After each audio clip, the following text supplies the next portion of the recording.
بسم اللہ الرحمن الرحیم۔ السلام علیکم دوستوں معاملات دن بدن بگڑتے جا رہے ہیں۔ ایسا لگتا ہے کہ ایران اب اسرائیل کی چال بازیوں میں بالکل نہیں پھنسنے والا۔ رپورٹس کے مطابق اسرائیل نے ایران کی لیڈرشپ نیٹ ورک کو ٹارگٹ کرنے کے لیے مذاکرات کا ایک اسٹریٹجی پلان بنایا۔ مقصد کچھ یہ تھا کہ سیز فائر اور ٹاکس کے بہانے اسرائیل امریکہ کو آگے کرتا اور امریکہ کی پیٹھ پیچھے سینئر ایرانین لیڈرشپ تک پہنچتا اور ان کی لوکیشن ٹریک کر کے انہیں شہید کرتا۔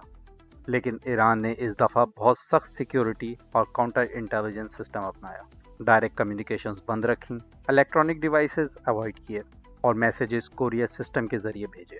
لیڈرشپس کی لوکیشن بھی مسلسل چینج ہوتی رہی جس کی وجہ سے ٹریکنگ مشکل ہو گئی۔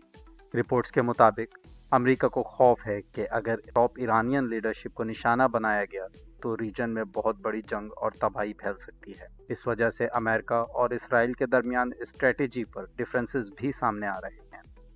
اب آپ یہ دیکھیں ناظرین، اسرائیل چاہتا ہے کہ مذاکرات کی آڑ میں ایک ایگریسو رستہ اپنایا جائے اور معاملہ جلد سے جلد ختم کیا جائے، اور امریکہ فی الحال کوئی ایگریشن نہیں چاہ رہا اور مذاکرات کا راستہ اپنانے کے حق میں ہے، کیونکہ ایران کی لیڈرشپ کو ٹارگٹ کرنے کا مطلب یہ ہے کہ خطے کو ایک بار پھر حالت جنگ میں جھونکنا، اور جو نقصان امریکہ اور اسرائیل کا پچھلے کچھ مہینوں میں ہوا ہے، امریکہ ایسا بالکل نہیں چاہے گا کہ دوبارہ معاملات جنگ کی طرف جائیں۔ خبریں کچھ یہ بھی ہیں ناظرین کہ ٹرمپ نے کچھ دنوں پہلے جو چائنا کا وزٹ کیا ہے، اس کے پیچھے کی وجہ بھی ایران کو اس بات پہ منانا ہے کہ مذاکرات پہ تھوڑی لچک دکھائے۔